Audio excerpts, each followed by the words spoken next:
So as Sheila introduced me, my name is Laura Lynn, and I do live in Font Hill. I have 4 children. My oldest daughter, Celeste, she's 20 years old. She's in her 3rd year of university.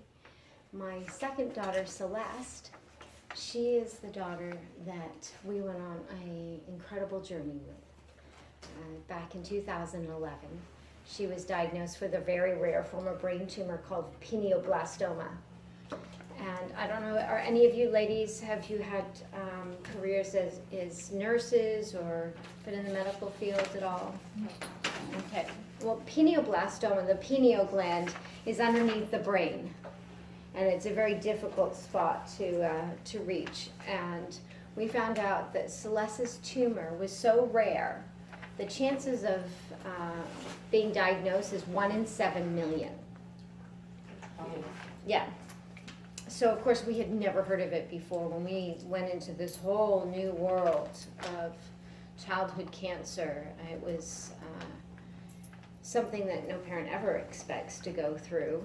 And for us, that came with a call. My daughter had been having these headaches that woke her up in the middle of the night, which to this day I still can't imagine a headache that would wake you up.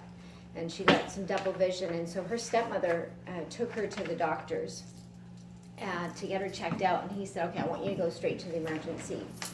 So she was in the emergency by lunchtime. She had a CAT scan by 2 in the afternoon. By dinner time, they had an MRI done, and she was in emergency neuro brain surgery by 9:30 at night. So as far as jumping into this world, we went into the deep end. And where was the surgery done? The first surgery was done in London, Ontario.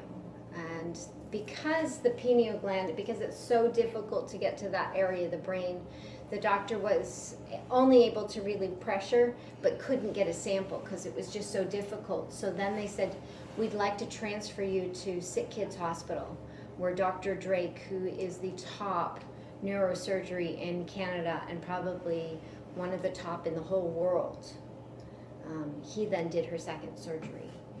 And we were very, very blessed. So as we went into this whole journey, and I know each one of you ladies has probably been through lots of difficult things in your life, whether that's losing a loved one, that's divorce, job loss, struggles with your children or your grandchildren. I'm sure you've each experienced difficult things. You've had far more life experience than me. But there were certain lessons that I had learned as we went through this process with Celeste. I had trained just 4 months earlier. I went to a train with a man named Bob Proctor in Toronto. You know Bob? So I had trained to become one of his life success consultants to teach people how to be positive and to set goals in life. And it's a whole world of personal growth and development. And I was all excited I was going to be on a stage and I was going to go and do workshops. And he even said, hey, you could also do coaching. You could coach people one-on-one. I thought, no, I don't want to do that. I just want to get me on the stage. That's where I want to be. And I set up some workshops to do. And I couldn't understand why I couldn't book another one. All these things I wanted to do, and it just wasn't working. Well, the universe didn't want me out in a workshop or teaching from the stage, because that's when we found out my daughter was sick. Literally 2 days after my last workshop. He just opened all the plats, just put everything else on hold in my life so that I could be there for my daughter. And so I'm thrust into this world. We get this phone call that we've got to go to the hospital and all these things are happening. I'm like, okay, if this is what we have to tackle right now, I realized I couldn't do it alone. That I was going to need all the help that I could get to help my daughter. And I don't know if each one of you and the things that you've gone through, were you more successful in getting through those trials when you had friends beside you, when you had family to help you, when you had resources?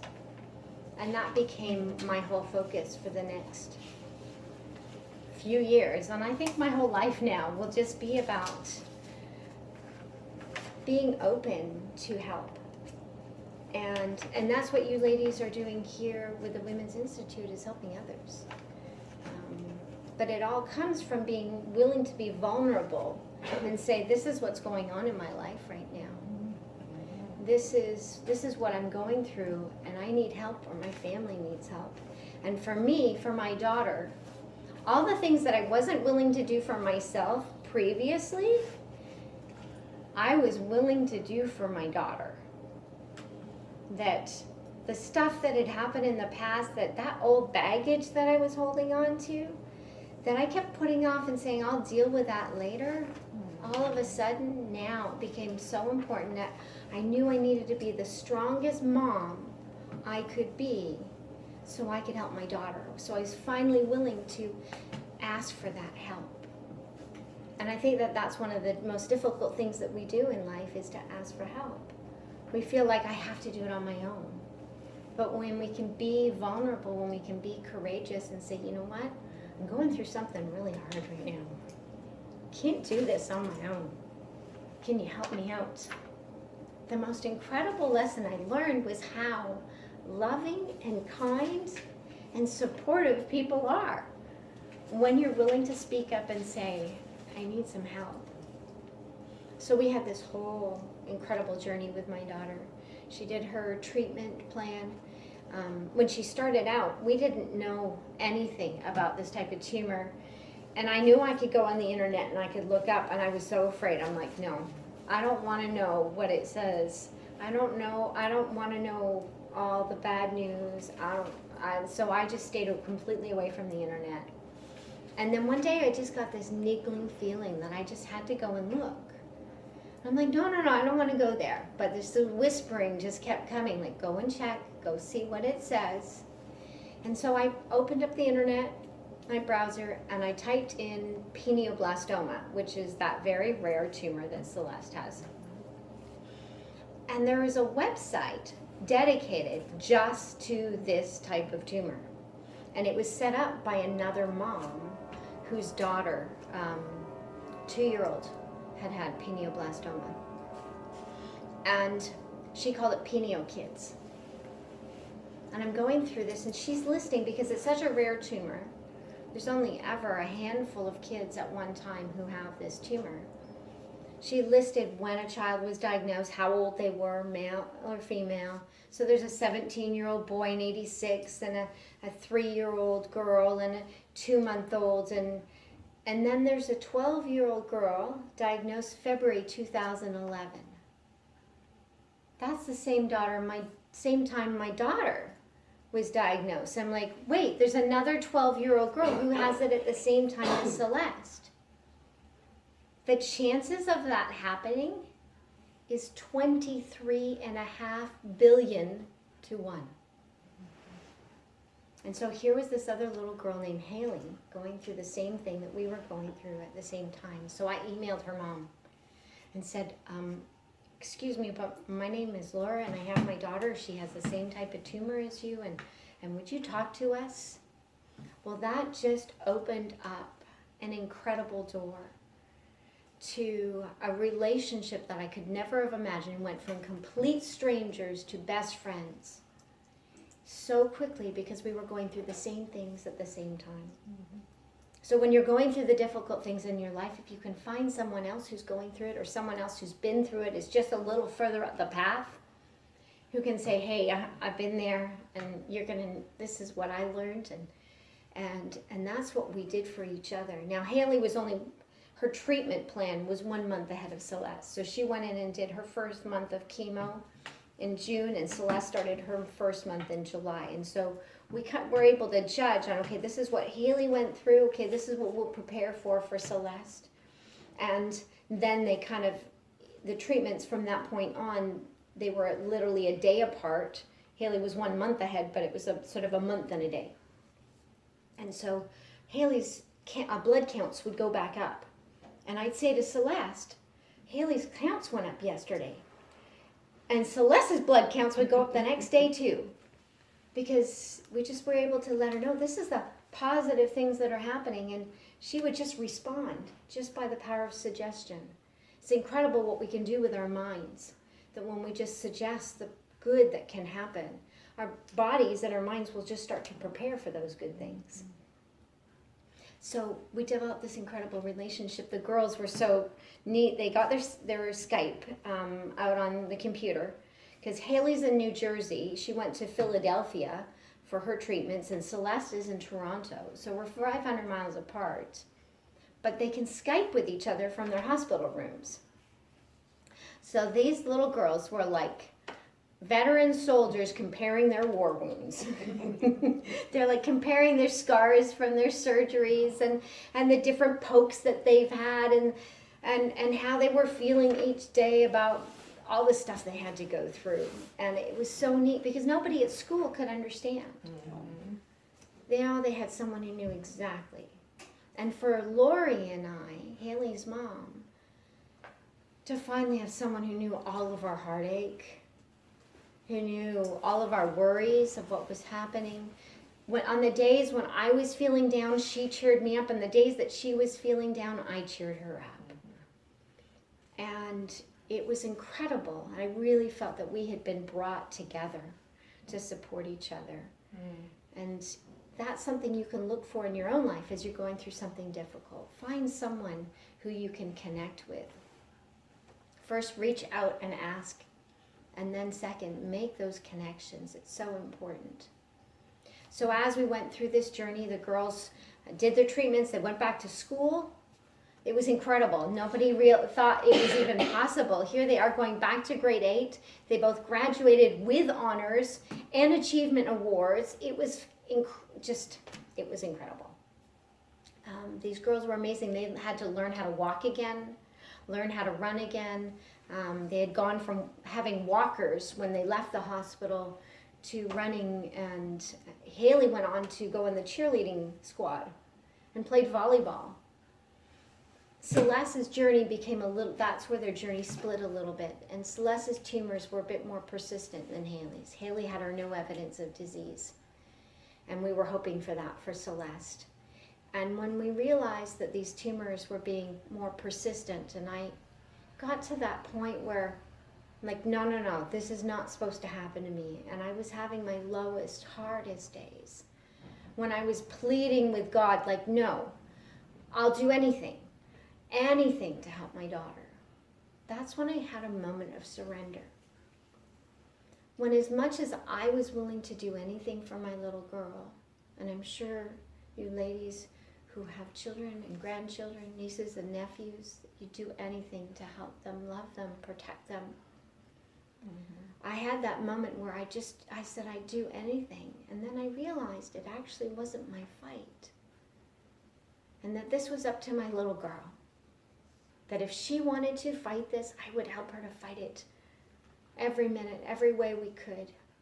But if she felt like she couldn't do it anymore, if she was too tired, that I had that surrendering and said, you know what, that's okay too. That we would simply make every day that she had left wonderful. And then I gave that to Celeste and said to her, whatever you want, we will do. And it gave me so much peace, saying, no matter what happens, no matter which path we have to go on, it will be okay.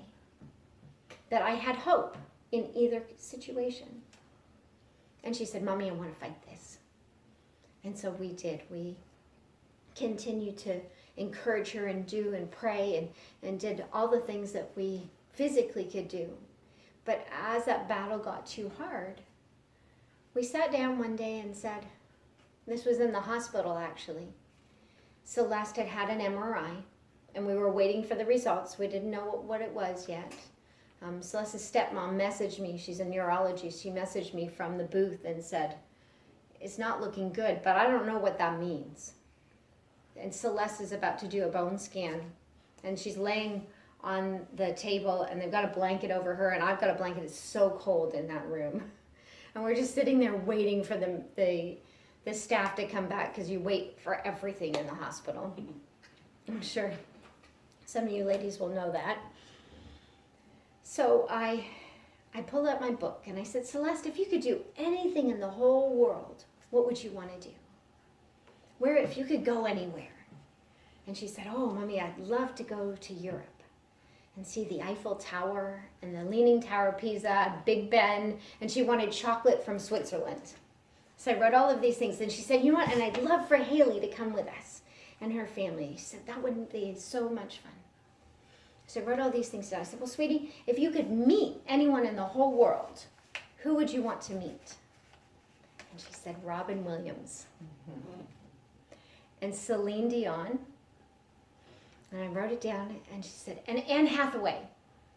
Because we had just seen Les Mis, and she loved Ella Enchanted and Princess Diaries, and she just really admired the actress Anne Hathaway. And she said, and I said, who else? And she's the cast from the Doctor Who TV show, because we're very big Doctor Who fans, huge. So I wrote all these things down, and she wanted to make Nanaimo bars, and she wanted to go rock climbing and try new foods, and we wrote all of these things down. And then we left that room after the scan was over and went down and spoke to the doctors, and they said, you know what, there's so much cancer in her little body. They said she literally only had days or weeks left to live. And while that shook my world, that I couldn't comprehend that they were telling me my daughter only had days left to live, we had a plan. And that became the most important thing, was to make my daughter's life wonderful. That it didn't matter how much time she had left. We were going to make every day she had left wonderful. And so that's where we did exactly what I had done when we were first diagnosed. And we said, you know what, people? We need some help here. So we messaged all of our friends and said, Celeste doesn't have much time left, and this is what she wants to do. The doctor said she couldn't fly because the tumor was in her brain. So we crossed out the whole Europe thing. So we said, then our focus is on, she wants to meet these people, and we're going to make it happen. And if you tell a whole bunch of teenagers that you want to do something, they use Twitter, they use Facebook, they use the emails. They bombarded Hollywood to contact these people. Now, this was a Friday. By Wednesday, she had a phone call from London, England. David Tennant was one of the actors from Doctor Who. And he calls up the house, and Celeste's stepmom answers the phone, and she says, this man, he says, well, can I speak to Celeste Templeman? And she's like, well, who's this man calling our daughter? The stranger. He says, it's David Tennant. We're like, oh my goodness. David Tennant's calling from England. And she gets on the phone. So we give the phone to Celeste. And here she is sitting in the kitchen, talking on the phone at the kitchen table, like she talks to people like this every day. She was the most calm and collected little girl, talking about spaghetti bolognese and her favorite foods and her favorite TV shows. And the rest of the family were standing in the hallway on the extension, jumping up and down, squealing, trying not to make any noise because we're so excited. The David Tennant is just called from London, England, and my daughter was just like, oh, this is just what she does every day. The next day, she got a Skype call from Robin Williams. He had been on tour, and he was in Salt Lake City. And he called her from his hotel room and Skyped with her for 15 minutes and asked her, we were telling Robin that we love to watch Mork and Mindy. And he said, oh, now I feel old, from the 70s. And so he was telling us about his house in San Francisco and how he has a view of the ocean, and he was talking about how the seals in front of his house, they swim by. And then he starts barking like a seal, and that was the moment I'm like, I can't believe we are really talking to Robin Williams, and he's barking like a seal for us. So then the next day, that was incredible. And he said, I want to call you back when I get home to my place because I want to introduce you to my dog and my cat.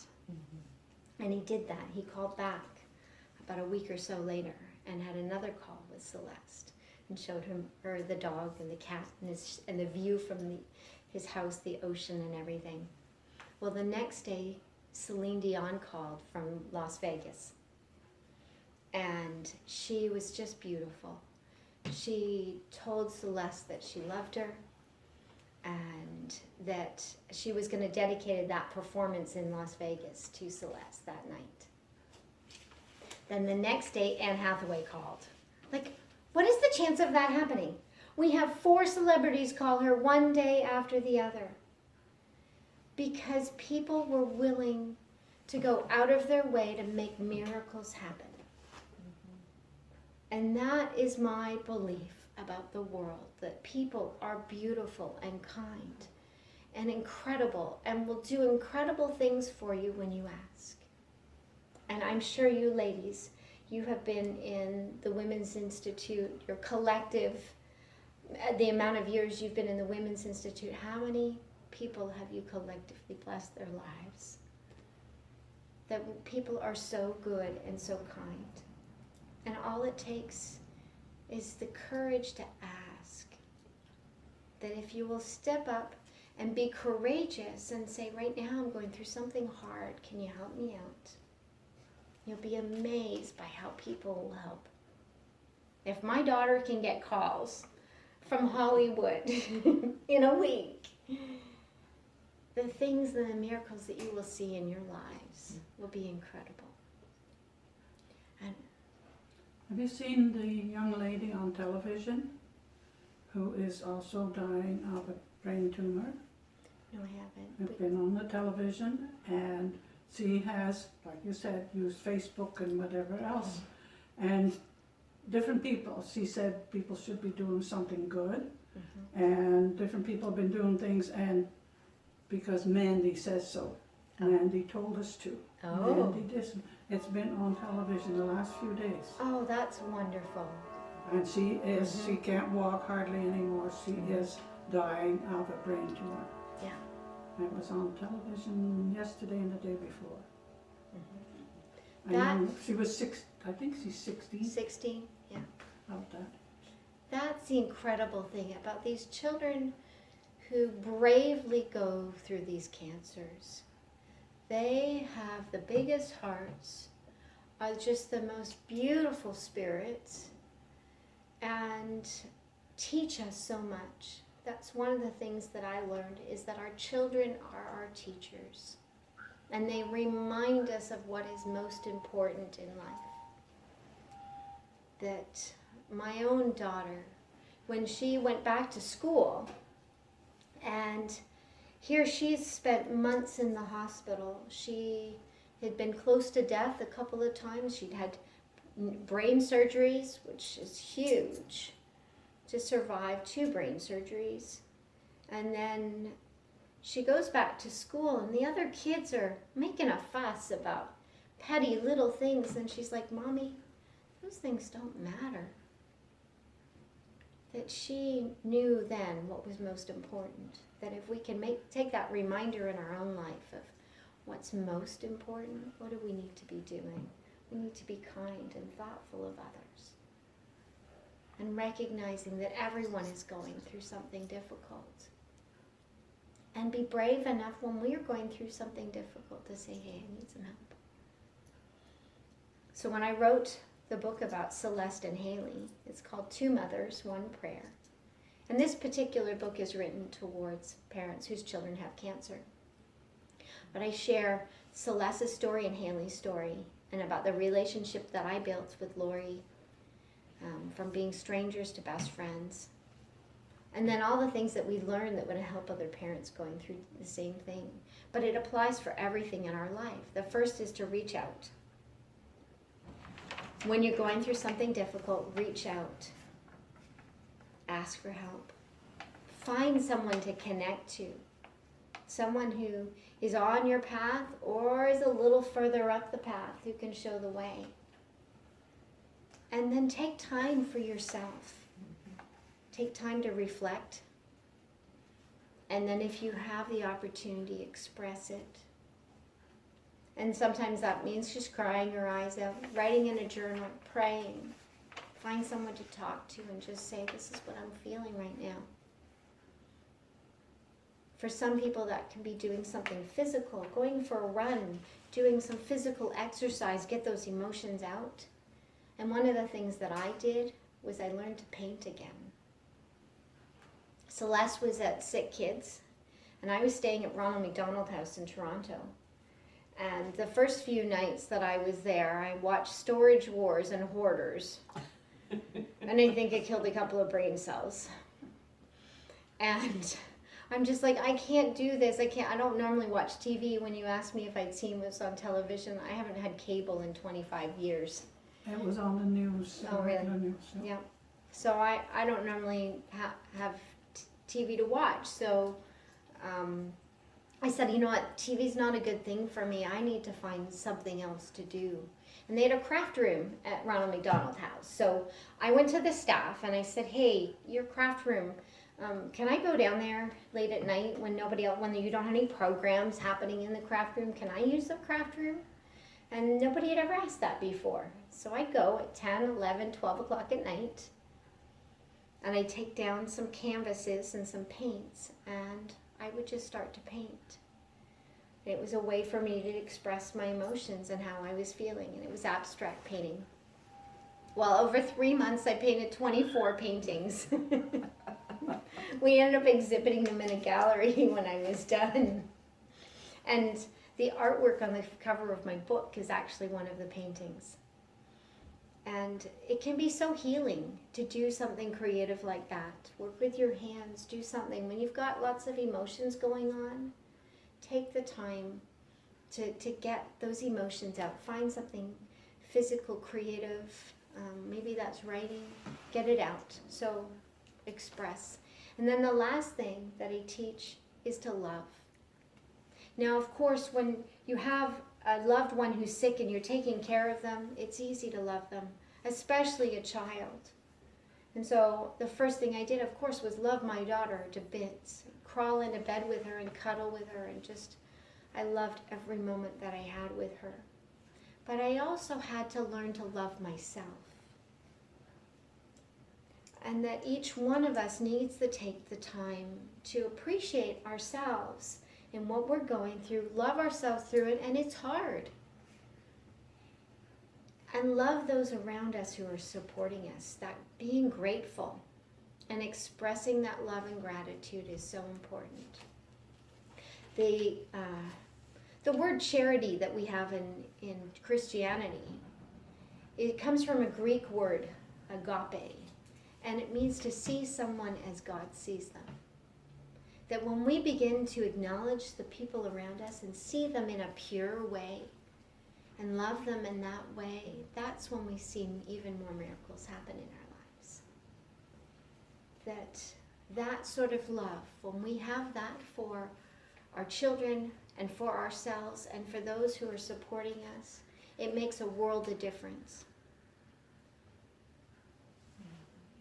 I hope that these things that I've shared with you today, I don't want to take up too much of your time because I know you have a meeting, and I'm very grateful for the opportunity to share this with you. And I hope that these ideas have given you something to think about, to remind you about, maybe for things that you're going through in your own lives.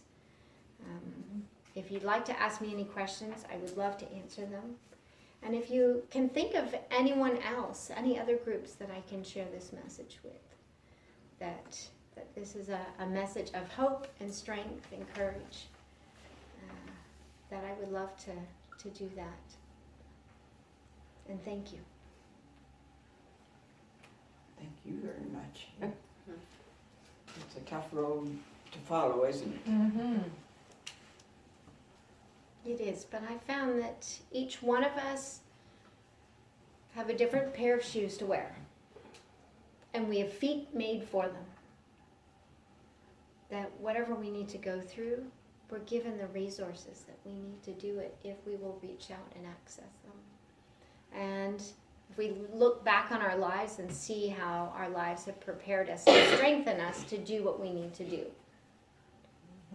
That How did your other children cope with it? they each cope differently, but I think they did pretty well. I'm very proud of them. Very, very proud of them. So I had begun to say I have 2 girls, and then I also have 2 boys. So my boys are 17. My oldest boy, I can't believe he just turned 17 last Friday. And my youngest boy, he's 12. And so when we were going through this, they were, Celeste was 12, Desiree was 14, Conlon was 10, and Grayson was 6. So they were quite young, but children are very adaptable. And when they lost their sister, they each grieved in a different way. We signed Grayson up, the youngest one, up into art therapy, and that was very helpful for him. Desiree she had access to a counselor, but she didn't want to until a few years later. Conlon, he's still working through things in his own way. I think he's hidden in some video games. He lives at his dad's house, and I think that's where he lives right now, is in the video games. But he knows that we're there for him when he needs them. So they all do differently, but they've all done okay. It is hard on the whole family because you were away, and makes it really difficult, I think. Yeah. For you to cope with that too. Yeah, to be pulled in so many directions. Yes, because you still have family there to look after, and that must be where you do need help. Yes. Yeah, that's where it takes a village to raise a child. Well, I needed to be in the hospital with my daughter. There were other people. I was lucky in my situation. My older kids were at their dad's house, and my youngest, Grayson, is from my second marriage, so he was home with my husband, Matt. So Matt was able to stay home with Grayson, and Conlon and Desiree were at their dad's house, and their stepmom and I took care of Celeste at the hospital. And so we were able to spell each other off. Versus Haley and Lori, they have 2 other children as well, Matthew and Taylor, but they were in high school and university, and so they felt very torn. Now, Lori spent every day in hospital with Haley, was there 24/7, and Anthony tried to run things, but she had extended family. She had her sister who lived next door, and the nieces and nephews, and so Taylor and Matthew spent a lot of time with their cousins and their aunts and uncles, and then when they went off to school. So it's wonderful how just everything you need seems to fall in place when you start looking, that all the help is there, and people will step up and help in incredible ways. That's been my We have experience. to learn to say, not to say, no thank you. Yes. You know, change Because it. people Yes. want to help. Yeah. People want to help. Yeah. And yet we're so prideful sometimes. Sometimes don't know what to say to people. Yeah. They're going through something. When I lost my first husband, I felt some